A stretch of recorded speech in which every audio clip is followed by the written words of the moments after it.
Ito yung bulong-bulungan sa part 23 ng EDSI. Edo excited na makita si Bianzi na sumayaw ng TikTok sa liga ng kanilang barangay. Edo may binulong daw ito kay Bianzi. Bago ko ipagpatuloy ang maiksing reaction video na ito, hiling ko lang na patapusin ang panunood nito para malaman ang nilalaman nito, at kung bago ka pa lang sa munting channel na ito, paki-subscribe para lagi kang updated sa video ng mga kalingap. At pakisuportahan natin ang ama ng Kalingap na Val Santos, Matubang Ate Edna Vlog, at si Kalingap Rab. Isang mapagpalang araw sa inyong lahat mga Kalingap, at shoutout nga pala sa patuloy na sumusuporta sa aking YouTube channel, lalong-lalo na sa mga viewers natin na walang sawang nanonood at sumusuporta. Maraming salamat.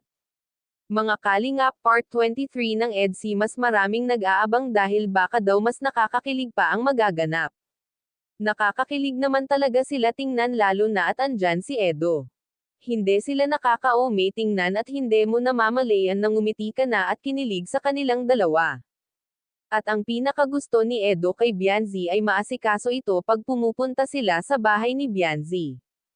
Ika nga ni Edo ay katulad ni Bianzi ang hinahanap niya sa isang babae. Maasikaso, maganda at higit sa lahat masipag. Bihira na lang daw ang katulad ni Bianzi sa ngayon. Dito nga sa part 23 ng EDSI ay bulong-bulungan na kung saan gaganapin na ang pagrampa ni Bianzi bilang muse ng kanilang barangay. Ang mga tanong ng nakararami ay pupunta ba si Edo sa liga na para suportahan si Bianzi?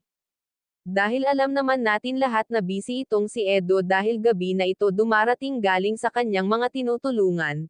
Abangan na lang natin ang part 23 at ang pag-TikTok ni Bianzi bilang muse ng barangay, dahil itong mga muse daw ay sasayaw daw ito ng TikTok. Ito rin ang inaabangan ni Edo, ang pagsayaw ni Bianzi ng TikTok. Hanggang dito na lang ang update ko mga Kalingap, maraming salamat at God bless sa inyong lahat.